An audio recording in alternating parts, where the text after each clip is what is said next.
At T-Mobile, our critical mission is providing unparalleled 5G coverage for when connectivity is mission critical. Introducing T-Priority, America's best 5G network experience for first responders, even in times of congestion. More capacity, faster speeds, better coverage. T-Priority from T-Mobile, built for tomorrow's emergencies, ready today. Discover more at t-priority.com. For qualifying organizations on eligible rate plans, coverage not available in some areas and may be impacted by emergencies. What are the duties of a well-trained cashier? Let's talk about that today on 10-Minute Food Truck Training.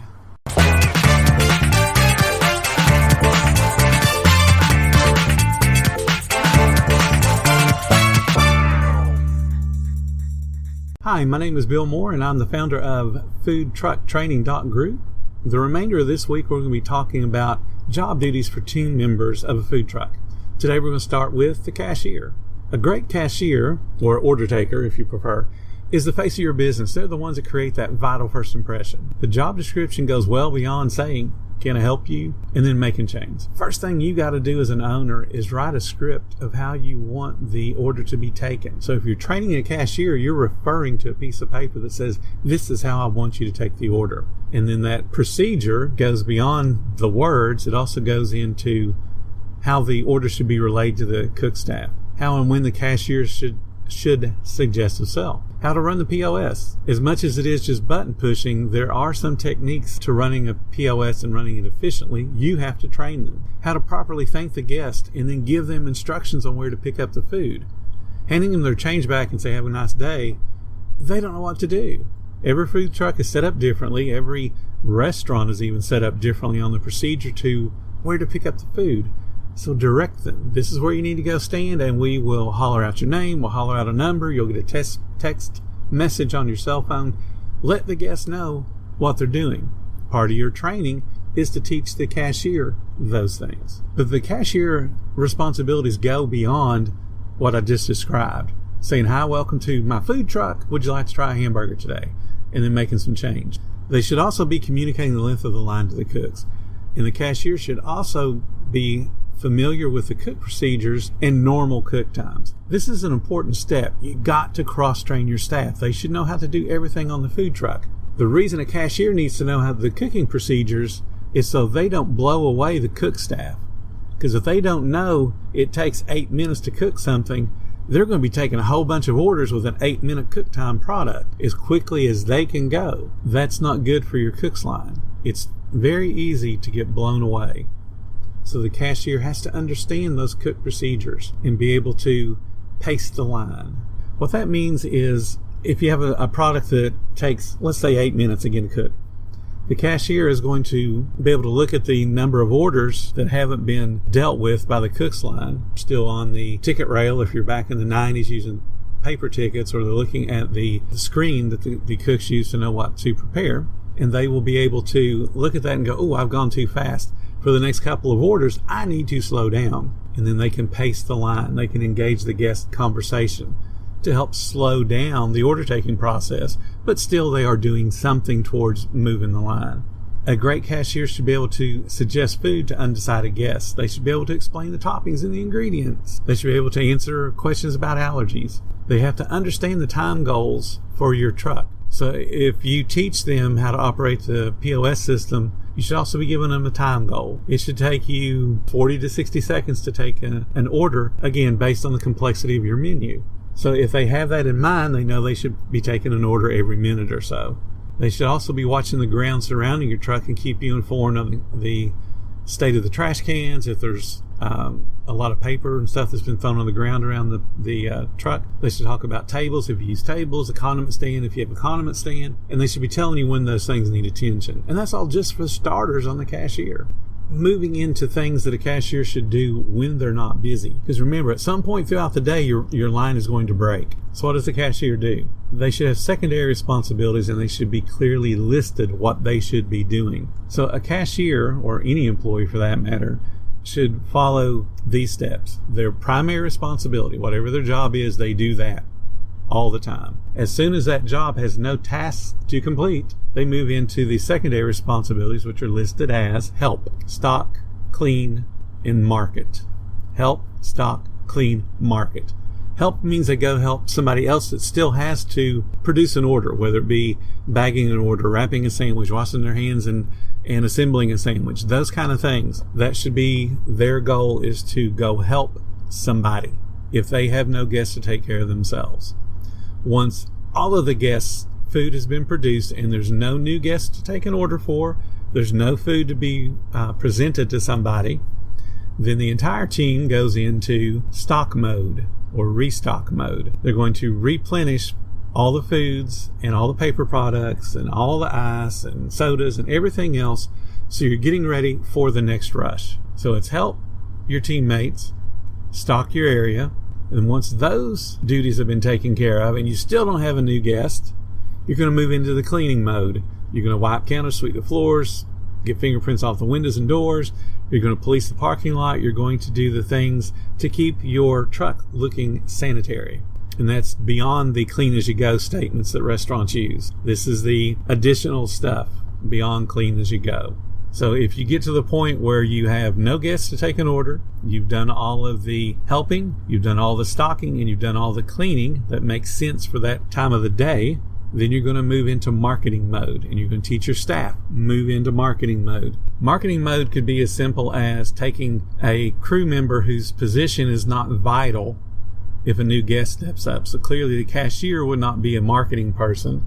An expediter would, because they're not immediately needed. Even a cook could go outside and market, and as they see a car pull up or a guest walk up, they know I need to stop marketing and go back inside the trailer, wash my hands, and get ready to make some food. So the marketing activities would be having a sign that they spin. Sign spinning works. As much as I hate to admit it, it works. I always thought that was the most useless thing, but I let one of my partners talk me into do it for one of the restaurants we had, and it worked. We had so many people come in and say, I didn't even know y'all was here, because somebody was out spinning a sign and waving to people as they drove by. So get a sign made and then have them spin the sign, do a little dance, whatever it takes to grab attention, to get people to know that you're there. And even if they don't stop in today, now they've been made aware of your food truck. And if they have something planned for the future, they might think, hey, that might be a good business for me to call and ask them to do a private party or a catering or the event I've got coming up. Marketing is always planting seeds. Some seeds will grow right now. Some may not grow until a week or a month later. So spin the sign. Give out samples. If you're in an area where there's lots of people passing by that aren't necessarily stopping to order, cut up a sandwich, pass out some sample. Cut up a dessert, pass out some sample. Expand beyond where you're sitting. Send somebody that's not a vital employee that you wouldn't miss for a few minutes, and send them down the street, spinning the sign, having a tray of samples. If you got enough people around, pass out some food, pass out some discount cards, do something to get attention to your business. You as the owner need to be on social media and talking to anybody that you possibly can. If you're sitting in front of a shopping center with businesses, walk into the businesses, send an employee in, remind people that, hey, we're out front. Talk to the manager of the business and give a few discount cards. Do something, because if you're out, your goal should be to serve food. If you cannot serve food, your goal should be to market. The only time those two activities stop is when you decide to close down for the day. So we kind of strayed off the cashier path, but again, the idea is to keep your employees occupied with their primary task. So the cashier is going to take orders and suggest to sell. They're the face of your business, so hire somebody that has a personality and is not going to look down at the ground and scuff their feet and say, can I take your order, please? And mumble. You want somebody who's going to look the guest in the eye and say, hi, welcome to our food truck. Would you like to try? And then fill in the blank with whatever your quickest product is or your most profitable product, whatever it takes. And then they should be well trained enough to realize that, hey, I can add cheese to that sandwich. So, hey, would you like cheese on that sandwich?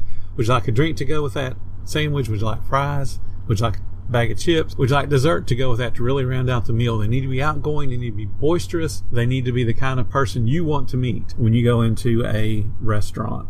So let's review this just super quick. You need to have the procedures written out that make sense and meld with all the other procedures you'll have for the cook and the expediter and whatever you call your positions, they all need to have a job description that explains in detail what they need to do. There should be time goals for every aspect of their job. So for the cashier, you should be able to take an order every 40 seconds, every 60 seconds, whatever your goal is. You need to communicate that and then hold them to that responsibility. So after you've gone through and got the procedures where they make sense and you start your training process, you're going to write a script, and that script should be followed to the T. Hi, welcome to my food truck. Would you like to try? And then respond by taking the order, and you're keying in the order. Before you total the order, you want to read it back. Why do you want to read it back? Because it buys time for the cook staff to be able to produce the food. So if a guest steps up and the cashier goes, hi, welcome to my food truck. Would you like to try our delicious hamburger today? And the guest says, no, but you know what? I would like to try that chicken sandwich. And if they pause, you want to move that order process along. You're going to say, as a cashier, would you like cheese on that sandwich? Would you like fries with that sandwich? How about something to drink with that today? Keep the conversation going so the guest goes, you know what? I'll take fries and I will take a drink with that. Then you're going to repeat the order back as a cashier. Okay, I have your order as a chicken sandwich with fries and a drink. That buys the cook staff time to get it started, because if you're into the new millennia and actually using electronics, they're able to see that order pop up on the screen. And if they're really caught up, they're actually paying attention to the sounds of the voice of the guest, and they're dropping the food as the guest says it. But either way, either looking visually at the screen or they're dropping the food based on listening. Either way, they're acting on that order. And that's all going to happen within the time the cashier is repeating it back. And then the cashier will say, after they repeated it back, would you like a dessert or something along those lines? The guest is going to either answer yes or no. And they say, okay, great, your total is going to be...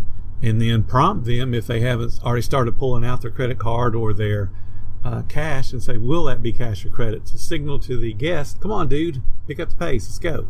But you're doing it all in a friendly manner. So the cashier has to be self-aware enough to fill in the blanks when a guest pauses or gets that momentary paralysis where they're not moving the order forward. And then as soon as the transaction is made with the cash or the credit card, then the cashier should direct them to wherever your procedure is, or whatever your procedure is, to pick up the food. Hey, we're going to text you. Hey, I'm going to holler out your name. Step down here and the order will be ready down at that next window. Whatever your procedure is, they need to describe it so the guest knows what they need to do.